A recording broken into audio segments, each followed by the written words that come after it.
cargo containers are readily available around the Seattle waterfront, so architects Robert Humble and Joel Egan turned their attention to cargo texture.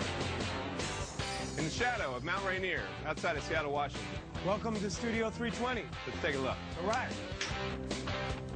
Their weekend retreat is off the grid, meaning it produces its own power and collects its own water.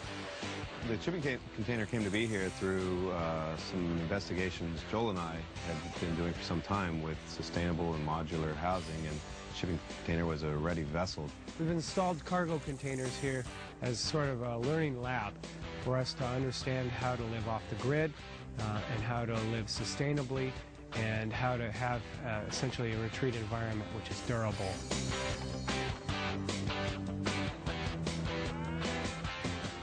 The two containers line up to give the living room more depth.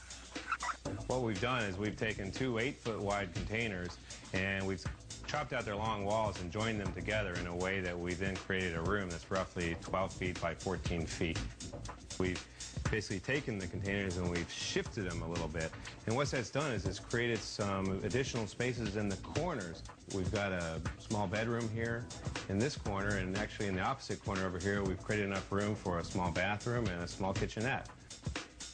There's been some other things that we've done here that I think really make the space feel a little bit bigger. For one, we've pushed the glass right up into the corners of the ceiling and the walls. It allows the light just to wash right down the walls without dark corners. I think that once you start introducing these dark corners, it really starts to confine the space.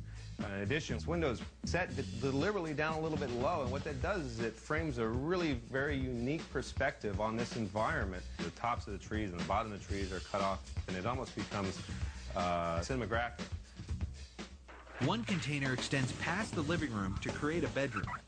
In this end, we've got the opportunity to create not a bedroom, but a bed nook. If you think about it, nobody really spends more than a couple waking hours in their bedroom. So we think that a bed nook serves the purposes just fine, and it gives a lot more space back to the real living great room.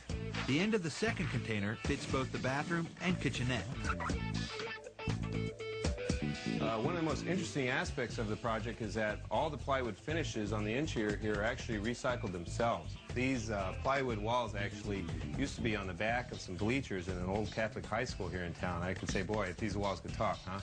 I think also the countertops here are made from 100% post-consumer waste, and even this backsplash here served a previous life as Joel's kitchen countertop. We've had quite a few drinks over that. Moving into the bathroom here we are with Joel's kitchen table again, serving as the backsplash actually in the bathroom. Now this is another great thing because we're kind of doing some double duty and we're getting some light shared from the space adjacent. Our design inspiration for this bathroom was similar to that of, say, a Japanese bath. In a small space, almost like a sauna or a spa. We have a floor that allows the water to drain entirely through. Instead of a shower pan where you walk into a shower and draw the curtain, essentially the entire bathroom is the shower. So we would like to say we don't consider it a small bathroom, we like to consider it a very large shower. The idea of their bathroom actually being a large shower is a very popular one right now. It's called a wet room, and it enables you to have a larger space instead of chopping it up. They've wood paneled the bathroom, which is really something I've never seen before. Way more inviting than tile. The roof collects Studio 320's water and power. So what we're doing with our laboratory here on the roof is we're experimenting with two different types of roof. We've got the green roof providing habitat. Birds come up here. And it's also providing insulation and thermal mass for the thermal comfort inside. In the back here, obviously the concept is that we get power from the solar, and the gravel allows us to collect, I guess, 160 square feet of water and fill up our rain barrels. The blue rain barrels on the side store enough water for flushing all of our toilets, our sinks, and our shower. You can shower with it. Of course, you drink out of your own bottle if you want. And the best part of putting all this together and being off the grid is there's no utility bills. They've created a self-sustained, recycled mobile unit. It seems like they could help a lot of disaster victims, people in need. Their imagination and creativity, I think, could help a lot of people.